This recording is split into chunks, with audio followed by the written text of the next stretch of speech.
आपका स्वागत है। देखिए 94 के शिक्षक बहाली के संबंध में एक न्यूज आ रही है। न्यूज़ ये है कि इसमें जो है डीपीओ कार्यालय से संबंधित है और यहाँ पर देख सकते हैं कि ताला जड़ दिया गया है।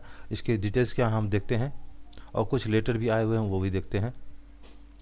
देखिए नाराज़गी का मामला है बरहिया का और ये बरहिया जो है नियोजन इकाई के संबंध में है। धांधली और पुलिस को करना पड़ा हस्तक्षेप। डीपीओ कार्यालय में अभ्यर्थियों ने जरा ताला और हाथापाई पर उतरे डीपीओ स्थापना कार्यालय। अगस्त महीने से दूसरे चरण के तहत हुए बरहिया के नियोजन इकाई वर्ग 1 से 5 में काउंसलिंग के धांधली को लेकर शनिवार को अभ्यर्थियों ने शिक्षा विभाग के डीपीओ स्थापना कार्यालय में तालाबंदी कर हंगामा किया। तालाबंदी के दौरान तकरीबन आधा घंटे से अधिक समय तक कार्यालय के बाहर अफरा तफरी का माहौल रहा। वहीं डीपीओ राजेंद्र सिंह सहित अनेक मातहत कर्मी कार्यालय में बंधक के तौर पर कैद रहे। चलिए इसकी डिटेल्स देखते हैं। इसके पहले जो है अगर इस चैनल पर आप नए हैं इस चैनल को लाइक सब्सक्राइब था शेयर भी करें।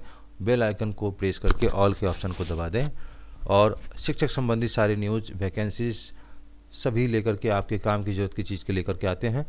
तो और इसके डिटेल्स देखते हैं। तो इसे लाइक सब्सक्राइब जरूर शेयर करें। सूचना पर पहुंचे नगर थाने के एएसआई राजकुमार मिश्र कार्यालय का ताला खुलवाया। तत्पश्चात डीपीओ से अभ्यर्थियों की वार्ता के दौरान कर्मियों से हाथापाई की नौबत भी आई, जिसे पुलिस ने समय रहते संभाल लिया। अभ्यर्थियों का आरोप था कि अब तक ना तो चयनित अभ्यर्थियों की सूची एनआईसी पर अपलोड हुआ है और ना ही कोई स्पष्ट बात की बताई जा रही है। हालांकि बाद में कार्यालय में के एक कर्मी ने समाचार संकलन करने गए पत्रकारों के साथ भी बदतमीजी की। तो ये सारी बात हो रही है। यहाँ पर देख रहे हैं कि डीपीओ से अपनी बात कहती आक्रोशित अभ्यर्थी यहाँ पर देख रहे हैं आक्रोशित हो गई हैं और गुस्से में हैं। लोक शिकायत निवारण की विवाद चल रही है। तो लोक शिकायत निवारण में क्या कहा गया है कि लोक शिकायत निवारण में पदाधिकारियों ने जांच 10 अगस्त को बरहिया प्रखंड शिक्षक नियोजन इकाई वर्ग 1 से 5 की काउंसलिंग के लिए चयन और इसकी चयन सूची अगस्त से अंतिम सप्ताह तक एनआईसी के पोर्टल पर डालने की बात कही गई थी। तो यहाँ पर जो इसके बाद अपने भविष्य के साथ खिलवाड़ होते देख अभ्यर्थियों ने डीएम को एक ज्ञापन सितंबर के प्रथम जो है सप्ताह में देने की बात कही। इसके जांच डीएम अमित कुमार पांडे ने लोक शिकायत निवारण पदाधिकारी विपिन कुमार राय को कराई थी। जांच रिपोर्ट में आरोप प्रमाणित होने का दावा। तो जांच रिपोर्ट में आरोप प्रमाणित होने का जो दावा था वो जिला लोक शिकायत निवारण पदाधिकारी ने डीएम को सौंपी जांच रिपोर्ट में दावा किया था कि बीडीओ बीओ बीएसओ के बयान। तो देख सकते हैं कि बीडीओ बीईओ और बीएसओ के बयान दस्तावेज और महिला अभ्यर्थियों के द्वारा मोबाइल पर दिखाए गए प्रमाण पत्र के आधार पर प्रथम दृष्टया आरोप प्रमाणित होता है। पदाधिकारी ने यह भी कहा कि जिला पदाधिकारी सहित डीपीओ स्थापना डीपीओ एमडीएम और बरहिया प्रमुख पति ने एक साजिश के तहत सरकार की नीति और योजनाओं को असफल करने का काम किया। डीपीओ के कक्ष में आक्रोशित अभ्यर्थी इस प्रकार से अपनी बात को आक्रोशित ढंग से रख रहे हैं क्योंकि भविष्य की बात है और भविष्य की जब बात होगी तो बच्चे और अभ्यर्थी शांत नहीं बैठेंगे। और जहां तक 94,000 शिक्षक बहाली में ऐसे ही मामला गरमाया हुआ है। और बता दें कि यह मामला जो है अगस्त महीने के दूसरे चरण के तहत वर्ग 1 से 5 के लिए बरहिया नियोजन इकाई में काउंसलिंग हुई थी। इसे काउंसलिंग में 34 अभ्यर्थियों ने भाग लिया था और काउंसलिंग के पश्चात नियत समय के भीतर किसी अभ्यर्थी का चयन सूची के तौर पर एनआईसी पर अपलोड नहीं हुआ। इस खास खबर लगभग वही है, लेकिन शनिवार को एक बार फिर जब मामले की तहकीकात अभ्यर्थियों ने बरहिया बीडीओ के कार्यालय में पहुंचे तो पता चला कि बीडीओ अवकाश पर हैं। उसके बाद अभ्यर्थी सपना सिंह, गरिमा कत्यानी, विनीता कुमारी, किरण कुमारी, सोनू कुमार मिश्र, बहुत सारे नाम हैं। डीपीओ से तीखी बहस हो गई और इसके बाद कोविड के नियमों का हवाला देकर कर्मियों की तालाबंदी कर दी। इसके बाद नाराज अभ्यर्थियों ने बाहर से तालाबंदी कर नारेबाजी शुरू कर दिया। अभ्यर्थियों का आरोप था कि अब तक ना तो चयनित अभ्यर्थियों की सूची एनआईसी पर अपलोड हुआ है और ना ही कोई स्पष्ट बात ही बताई गई है।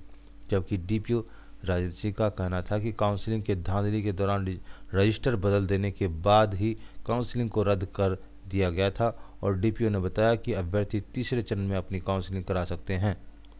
काउंसलिंग के बाद क्लोज नहीं की गई थी पंजी।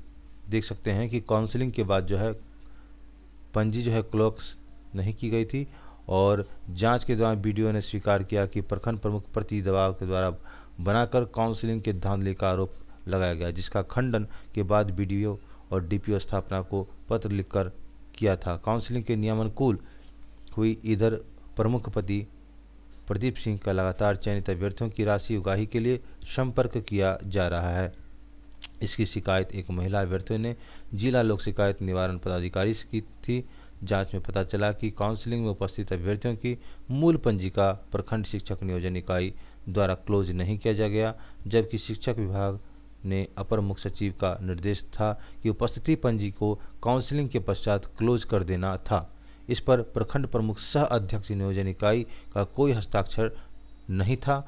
35 अभ्यर्थियों की काउंसलिंग के पश्चात उपस्थिति पंजी पर सरकार और जिलाधिकारी के आदेश के बावजूद भी डीईओ द्वारा क्लोज नहीं किया गया। तो देखिए, इसे क्लोज करना था जिसे क्लोज नहीं किया गया। उपस्थिति पंजी जो होती है उसको काउंसलिंग के पश्चात क्लोज कर देना चाहिए था, लेकिन इसे क्लोज नहीं किया गया। तो यहाँ पर जिला शिक्षा पदाधिकारी भी जिम्मेदार हैं और एक संदिग्ध मामला जो है ये माना जा रहा है। जांच में यह बात भी सामने आई थी कि प्रखंड के प्रमुख के पत्र पर डीपीओ स्थापना द्वारा बिना किसी जांच के काउंसलिंग में चयनित अभ्यर्थियों की चयन सूची के प्रकाशन पर रोक लगी थी। मामले में जब जांच टीम ने डीपीओ स्थापना से जानकारी लेने का प्रयास किया था तो कोई जवाब नहीं दे सके थे। जांच टीम ने यह जानना चाहा कि किस प्रकार का प्रखंड प्रमुख को नियोजन इकाई के अध्यक्ष के रूप में यह अधिकार की है और काउंसलिंग को रद्द करने की अनुशंसा, जबकि स्वयं इनके द्वारा सरकार के निर्देशों का अनुपालन करते हुए उपस्थिति पंजी को क्लोज नहीं किया गया। जब प्रखंड प्रमुख द्वारा पंजी का अवलोकन ही नहीं किया गया तो उसकी अधिकार कैसे होता है, वह काउंसलिंग का पत्राचार कैसे करें। तो इस तरह से देखते हैं सभी समाचार पत्र में यही है कि काउंसलिंग 5 माह बाद भी सूची अपलोड नहीं होने से अभ्यर्थियों ने डीपीओ कार्यालय में किया ताला बंद। 10 अगस्त 2021 को बरहिया के जीएम हाई स्कूल प्रांगण में 13 पंचायतों के 34 अभ्यर्थियों की हुई थी काउंसलिंग। तो ये सारे खबर जो है आपको यहाँ आ रहे हैं और 17 जनवरी से फिर शुरू होगी काउंसलिंग। जिला स्थापना शाखा डीपीओ राजेंद्र सिंह ने कहा कि अपनी काउंसलिंग का तिथि निकल गया है, 17 जनवरी को काउंसलिंग होने वाला है। काउंसलिंग प्रक्रिया में जहां भी गड़बड़ी का शिकायत मिलेगी उनकी काउंसलिंग फिर से होगी और अभ्यर्थियों को नाजायज दबाव बनाना नहीं चाहिए। स्थापना शाखा के जिला कार्यक्रम पदाधिकारी ने कहा, दबाव बना रहे हैं अभ्यर्थी, गड़बड़ी के कारण रद्द कर दी गई काउंसलिंग। 10 अगस्त 2021 को हुई थी काउंसलिंग, यही खबर थी। और देखिए, एक अररिया से एक लेटर निकला है। लेटर में यह है कि कार्यालय नगर परिषद अररिया, ज्ञापांक 2, दिनांक 6/1/2022 में सूचना यह है कि नगर परिषद अररिया माध्यमिक उच्च माध्यमिक शिक्षक छठा चरण जो है इसमें नियोजन हेतु आपको औपबंधिक मेघा सूची एनआईसी की वेबसाइट पर पत्रांक 14/12/9/10/2021 के आलोक में पूर्व से प्रकाशित विशेष सचिव सह निदेशक माध्यमिक शिक्षा विभाग बिहार पटना के ज्ञापांक 2157 दिनांक 26/12/2021 के आलोक में औपबंधिक मेगा सूची के अभ्यर्थियों का निर्धारण तिथि और 11/1/2022 से 25/1/2022 तक अपनी आपत्ति दे सकते हैं। तो ये अररिया का है, नगर परिषद का है। यहाँ पर जो है आपको आपत्ति देने की सूची दिया गया है मेघा सूची में कि 25/1/2022 यानी 25 जनवरी 2022 तक अपनी आपत्ति दे सकते हैं। 11 जनवरी से लेकर के 25 तक ये डेट दिया गया है, सिग्नेचर है यहाँ पर। नगर कार्यालय पदाधिकारी सह सदस्य सचिव नगर शिक्षक नियोजन समिति नगर परिषद अररिया, डेट दिया गया 6/1/2022 को।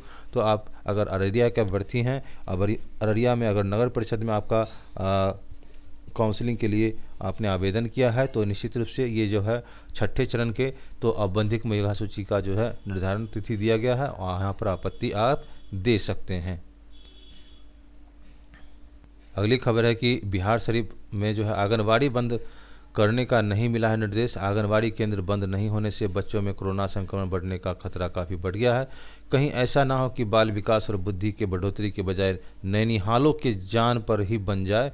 और सदर प्रखंड के सीडीपीओ शहरी और ग्रामीण दोनों के संयुक्त रूप से स्वीकार किया गया कि उनके यहाँ सभी आंगनबाड़ी केंद्र खुले हैं। उन्हें अभी तक आंगनबाड़ी केंद्र बंद रखने को लेकर कोई निर्देश प्राप्त नहीं हुआ है।